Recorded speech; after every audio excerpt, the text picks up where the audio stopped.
Hello everyone, welcome back to all of you on my YouTube channel. So हम लोग पढ़ रहे हैं force and laws of motion. So आज उसका थर्ड लेक्चर है। हम लोगों ने लास्ट लेक्चर में किया था inertia and Newton's first law of motion, और हम लोग आज के लेक्चर में पढ़ेंगे momentum and Newton second law of motion. So start करते हैं आज का लेक्चर मोमेंटम से। ओके, सो स्टार्ट करते हैं आज का first topic, that is momentum. So momentum आता कहाँ से है, हम लोग उसको स्टेप बाय स्टेप देखते हैं। सो हम ये जानते हैं कि we know that more the mass of the object more the force it will require to move the object. इसका मतलब क्या हुआ कि किसी ऑब्जेक्ट का अगर मास ज़्यादा होगा, जितना ज़्यादा मास होगा उसका उतना फोर्स चाहिए हमको उसको मूव करने के लिए। ओके, सो इसका मतलब क्या हुआ कि जो फोर्स है वो डायरेक्टली प्रोपोर्शनल हो गया। So we can say that जो फोर्स है डायरेक्टली प्रोपोर्शनल हो गया मास के। ओके, जितना ज्यादा मास होगा उतना फोर्स चाहिए उस ऑब्जेक्ट को मूव करने के लिए। ओके, सो जो फोर्स हो गया डायरेक्टली प्रोपोर्शनल टू मास हो गया, और यही फोर्स क्या हो जाएगा वेलोसिटी के भी। ओके, क्योंकि जितना ज्यादा मास होगा उतना डिफिकल्ट होगा उस ऑब्जेक्ट को मूव करना, मीन्स उतना ज्यादा फोर्स लगेगा। सो ये प्रोपोर्शनल आ गया इसके। सो हम इन दोनों से क्या कर सकते हैं, इसको इक्वेशन 1 मान लो, इसको 2 मान लो। ओके, सो फ्रॉम 1 एंड 2 हम लोग क्या कर सकते हैं, फ्रॉम 1 एंड 2 तो हमें क्या आ गया कि जो फोर्स होगा वो डायरेक्टली प्रोपोर्शनल होगा एम वी के। So from relation 1 and relation 2 we get F directly proportional to M V. Okay, so please यहाँ तक नोट कर लीजिए। ओके, उसके बाद हम लोग आगे समझते हैं। Okay, so from relation first and from relation second we have got that f directly proportional to mv। इसका मतलब क्या हुआ कि रिलेशन फर्स्ट और रिलेशन सेकंड का यूज करके हमें ये मिल गया है कि f डायरेक्टली प्रोपोर्शनल होता है mv के। Okay, so we can say that हम लोग रिलेशन थर्ड से यह कह सकते हैं कि there is a quantity relating mass and velocity. Means कोई एक क्वांटिटी होती है जो मास और वेलोसिटी को रिलेट करती है। ओके, सो जो ये क्वांटिटी होती है मीन्स एम वी, उसी को हम लोग बोलते हैं मोमेंटम। सो मोमेंटम क्या हुआ, momentum is the product of mass and velocity. So हम लोग वही यहाँ पे नोट कर ले रहे हैं। मोमेंटम मोमेंटम क्या होता है, momentum is the momentum is the product of mass and velocity. Okay, so momentum क्या होता है, momentum is the product of mass and velocity. Okay, हम लोग इसको डिनोट करते हैं किससे, डिनोटेड बाय पी। ओके, और इसका ऐसा यूनिट क्या होता है, यहां से देखो P is equal to M V. Okay, M का ऐसा यूनिट क्या होता है, किलोग्राम।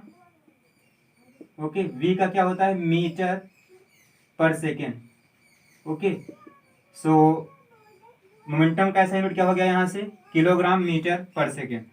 सो हम लोग बोल सकते हैं कि जो इसका ऐसा यूनिट होगा वो होगा kilogram metre per second. Okay, और यह जो होती है मोमेंटम एक वेक्टर क्वांटिटी होती है। ओके, वेक्टर क्वांटिटी क्यों होती है, क्योंकि वेलोसिटी एक वेक्टर क्वांटिटी है। ओके, हम लोग ये भी नोट कर ले रहे हैं कि momentum is a vector quantity. Okay, so ये हो गया all about momentum. Okay, question है, इसको सॉल्व करते हैं। That is find out the momentum of the object of mass 200 gram moving with the speed of 30 metre per second. Means एक कोई object है जिसका मास में दिया हुआ है 200 ग्राम। ओके, वो 30 मीटर पर सेकेंड की स्पीड से मूव कर रहा है। सो हम लोगों को उसका निकालना है मोमेंटम। सो पहले तो हमें दिया क्या हुआ है वो लिख लेते हैं। हमें गिवन क्या है, वो लिख लेते हैं। गिवन क्या है, m is equal to 200 gram. Okay, 200 gram दिया हुआ है। ओके, सो हम लोग 200 ग्राम को किलोग्राम में चेंज कर लेते हैं। ओके, ऐसा यूनिट में। सो 200 ग्राम में किलोग्राम में कितना हो जाएगा, 0.2 kg आ जाएगा। ये हो गया। और क्या दिया हुआ है हमें, स्पीड दिया हुआ है, मीन्स v दिया हुआ है। कितना दिया हुआ है, 30 metre per second. Okay, so since क्या होता है, मोमेंटम जो होता है वो होता है m into V. Okay, p is equal to m into V. So p is equal to, that is momentum is equal to क्या है, m क्या है यहाँ पर 0.2। ओके, v क्या है 30। ओके, सो ये आ जाएगा kilogram metre per second. Okay, so हम लोग इसको सॉल्व करेंगे तो हमें मिल जाएगा 6 kilogram metre per second. So हमारा आंसर हो गया है p is equal to 6 kg metre per second.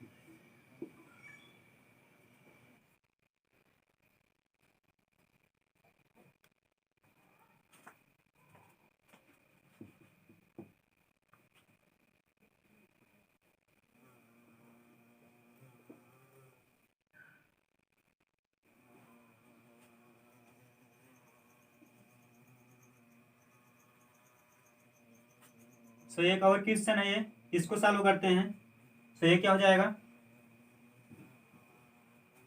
So एक और क्वेश्चन है ये, इसको सॉल्व करते हैं। तो क्वेश्चन क्या है, a body has the momentum of 60 kilogram meter per second, okay, and its mass is 1200 gram, find out the velocity of the object।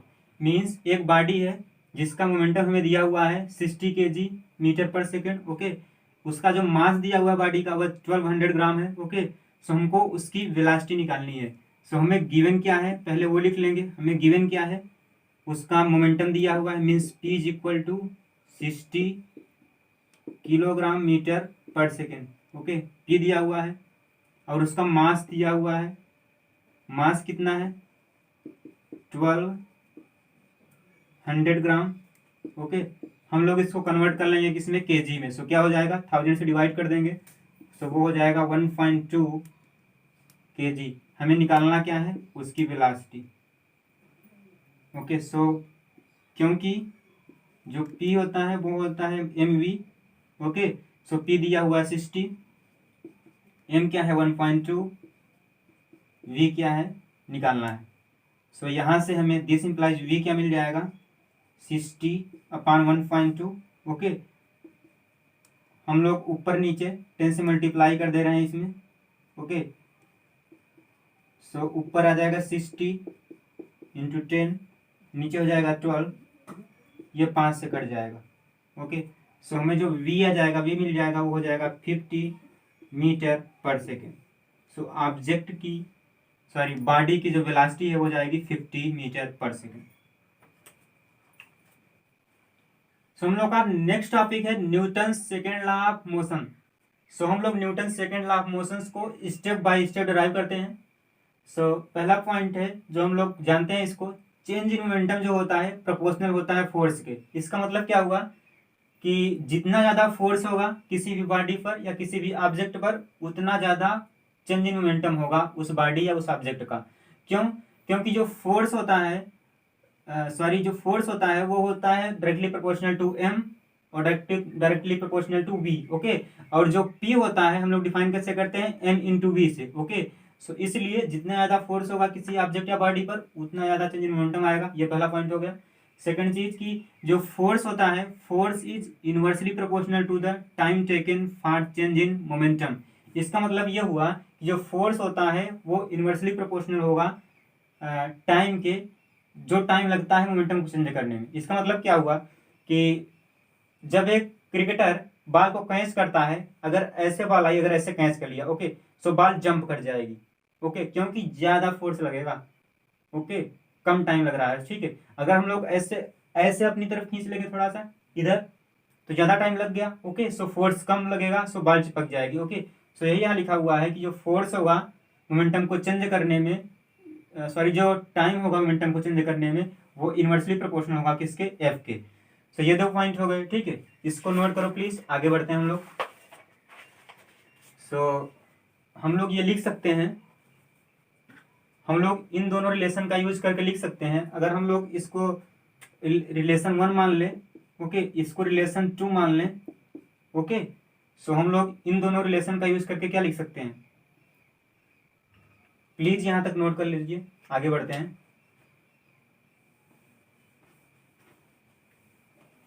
Okay, so relation 1 और 2 क्या है, हम लोग उसको दोबारा लिख लेते हैं। रिलेशन 1 है जो फोर्स होगा डायरेक्टली प्रोपोर्शनल होगा किसके, चेंज इन मोमेंटम के, और जो फोर्स होगा इनवर्सली प्रोपोर्शनल होगा किसके, जो टाइम लगता है मोमेंटम को चेंज करने में।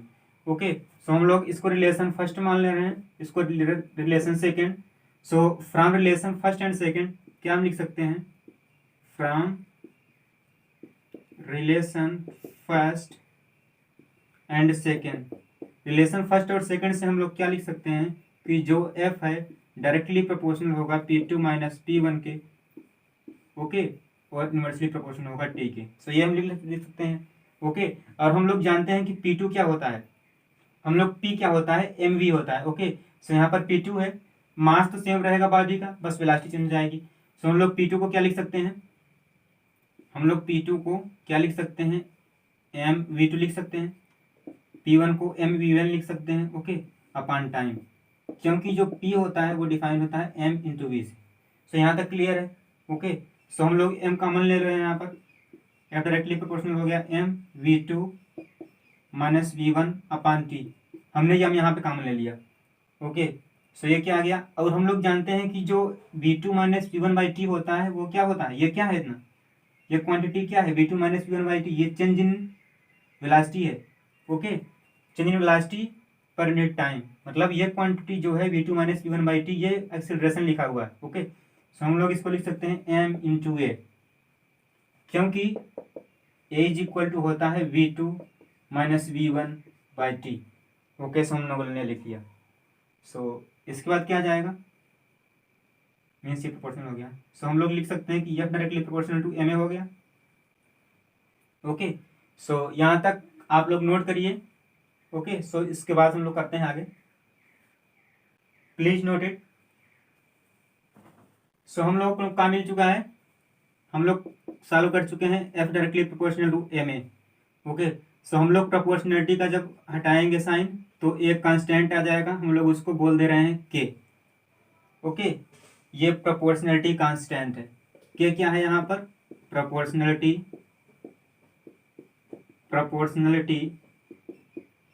कांस्टेंट है, ओके। ये प्रोपोर्शनलिटी कांस्टेंट है और हमें इसकी वैल्यू ही पता है इस केस में, इसकी जो हम लोग वैल्यू यहाँ पर रखते हैं k is equal to 1। So जो हमें f आएगा वो मिल जाएगा m into a, okay. So जो f is equal to m into a आया, उसी को हम लोग बोलते हैं Newton second law of motion. So Newton second law of motion हो गया f is equal to ma, okay. So अब हम लोग इसको सेंटेंस में लिख लेंगे, ओके। सो पहले यहाँ तक नोट कर लीजिए प्लीज। सो हम लोग ये रिलेशन डिराइव कर चुके हैं, that is f is equal to ma। So हम लोग इसी को बोलते हैं second law of motion. So हम लोग उसको सेंटेंस में लिख लेते हैं, वो क्या होगा, it gives the measure of the force acting on an object as the product of its mass and acceleration. So Newton second law of motion क्या देता है, Newton second law of motion जो होता है वो मेजर होता है force का जो उस ऑब्जेक्ट पर एक्ट कर रहा होता है, और वो फोर्स होता क्या है, उसके मास और एक्सीलरेशन का प्रोडक्ट होता है, ओके। सो ये हो गया। हम लोग इसी को लिख सकते हैं दूसरी लैंग्वेज में, हम लोगों ने ये भी देखा था कि f डायरेक्टली प्रोपोर्शनल टू आ रहा था mv2 माइनस वी1 अपॉन टी। सो ये क्या हो गया, mv2 माइनस वी1, ये मोमेंटम हो गया, ओके। सो हम लोग इसको क्या लिख सकते हैं कि जो फोर्स होता है, जो force applied in an object is the rate of change of momentum, okay. Means जो एक ऑब्जेक्ट पर जो फोर्स अप्लाइड होता है वह होता है change in momentum, okay, rate of change of momentum, okay. So Newton second law हम लोग इसको ही बोल सकते हैं, ओके, या इसको ही बोल सकते हैं, ओके। सो ये हो गया Newton second law of motion. So हम लोग इस पर कुछ क्वेश्चंस कर लेते हैं। सो एक क्वेश्चन है, इसको सॉल्व करते हैं, that is find out the force applied on an object having the mass of 800 gram and acceleration of 30 metre per second square. Means हमें फोर्स निकालना है, किसी ऑब्जेक्ट का जिसका मास दिया हुआ है 800 ग्राम और उसका एक्सीलरेशन दिया हुआ है 30 मीटर पर सेकंड स्क्वायर। सो हम लोग पहले उसमें दिया क्या हुआ है वो लिख लेते हैं। हमें गिवन क्या है, m is equal to 800 gram. Okay, so हम लोग इसको ग्राम को कन्वर्ट कर लेंगे केजी में। सो क्या करेंगे, 1000 से डिवाइड करेंगे। सो हमें क्या मिल जाएगा, 0.8 kg। ओके, और हमें ए क्या दिया हुआ है, 30 मीटर पर सेकेंड स्क्वायर। सो क्योंकि हम ये जानते हैं कि जो फोर्स होता है वो होता है acceleration and mass into acceleration का प्रोडक्ट। ओके, सो ये क्या होता है, सेकेंड लॉ से। ओके, सेकेंड लॉ है न्यूटन का। सो ये हमें पता है। सो हम एफ इक्वल टू निकाल लेंगे। एम की जगह रख देंगे 0.8। ओके, ए की जगह रख देंगे 30। ओके, सो हमें क्या मिल जाएगा, 24। ओके, ये 8 हो जाएगा, 24 न्यूटन।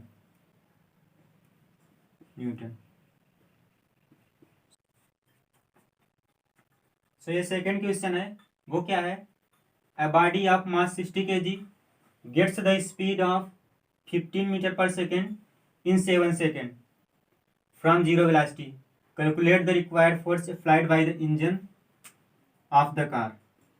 इसमें क्या हुआ है, क्या दिया हुआ है हमें कि एक बॉडी है जिसका मास 60 kg है। ओके, उसकी स्पीड 15 मीटर पर सेकेंड हो जाती है 7 सेकेंड में। ओके, जीरो वेलोसिटी से, मीन्स उसकी स्पीड 0 से 15 मीटर पर सेकेंड हो गई है।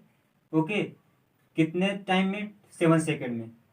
ओके, और हमें उसका मास दिया हुआ है। ओके, सो हमें निकालना क्या है, उसका फोर्स निकालना है।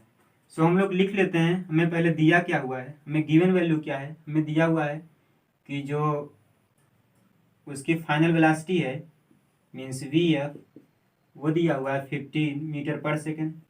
ओके, वी इनिशियल दिया हुआ है 0 मीटर पर सेकेंड, टी दिया हुआ है 7 second.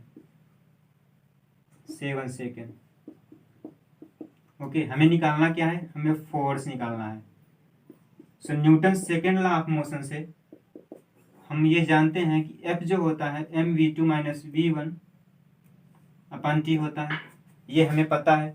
Okay, so rate of change of momentum. Okay, so m क्या हो जाएगा, 60 kg दिया हुआ है, m is equal to 60 kg दिया हुआ है।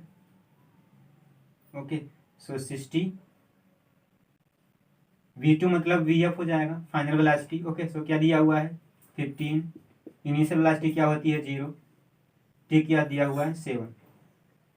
तो जब हम लोग इसको सॉल्व करेंगे तो हमें मिल जाएगा f is equal to 16 into 2.5। Okay, so जब हम लोग इसको फर्दर सॉल्व करेंगे तो हमें मिल जाएगा 6 इंटू 25। सो ये मिल जाएगा 150 मीन्स 150 न्यूटन। सो जो फोर्स होगा, ठीक है, applied by the engine on the car, वो हो जाएगा 150 न्यूटन। सो एक क्वेश्चन और है, इसको सॉल्व कर लेते हैं। वो क्या है, 2 objects of the mass 7 kg and 10 kg are at rest. Means 2 object हैं जिसके मास दिया हुआ है हमें 7 kg और 10 kg, वह रेस्ट पर हैं। Okay, F1 and F2 are the force applied on the both the boxes. F1 और F2 जो हैं वो फोर्स हैं जो अप्लाइड हो रहे हैं दोनों ऑब्जेक्ट पर। मीन्स F1 फोर्स अप्लाइड हो रहा है 7 kg ऑब्जेक्ट पर। ओके, F2 फोर्स अप्लाइड हो रहा है 10 kg के ऑब्जेक्ट पर। ओके, सो हमें निकालना क्या है, सो हमें दिया हुआ है if the speed of both the object after 5 second becomes 18 metre per second. Okay, and 17 metre per second, means 5 second के बाद जो ऑब्जेक्ट की वेलोसिटी है दोनों ऑब्जेक्ट की, मीन्स स्पीड है जो, वो हो जाती है ऑब्जेक्ट 1 की 18 मीटर पर सेकेंड और 17 metre per second. Okay, zero initially 0 थी, 5 सेकेंड के बाद इतना हो गया 18 metre per second and 17 metre per second. सो हमें निकालना क्या है, वैल्यू आप निकालना है F1 प्लस F2, मीन्स जो फोर्स लग रहा है बॉक्स 1 प्लस फोर्स लग रहा है जो बॉक्स 2 पर। सो F1 क्या हो जाएगा, M1 A1, M1 क्या है 7 kg, A1 क्या हो जाएगा, A1 क्या हो जाएगा 18 माइनस, मतलब A1 क्या होता है, change in velocity upon time, so change in velocity ये हो गया, टाइम कितना हुआ 5। तो जब हम लोग इसको सॉल्व करेंगे तो ये आ जाएगा 126 मीन्स 126/5। जब इसको हम लोग फर्दर सॉल्व करेंगे तो हमें मिल जाएगा 25.2 न्यूटन। ओके, और F2 क्या हो जाएगा, मीन्स बॉक्स 2 पर कितना फोर्स लग रहा है, उसका मास कितना हुआ है 10, उसकी वेलोसिटी कितना दिया हुआ है 17 मीटर पर सेकेंड, फाइनल है, इनिशियल क्या थी 0, टाइम क्या हो जाएगा 5, इसको हम लोग सॉल्व करेंगे 2, सो F2 हमें मिल जाएगा 34 न्यूटन। ओके, हमें निकालना क्या है F1 प्लस F2, सो F1 प्लस F2 क्या हो जाएगा 25.2 प्लस 34।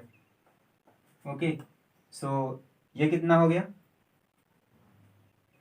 59. Okay 2 59.2 sorry 59.2 Newton. सो जो F1 प्लस F2 की वैल्यू आ गई वो आ गई 59.2 न्यूटन।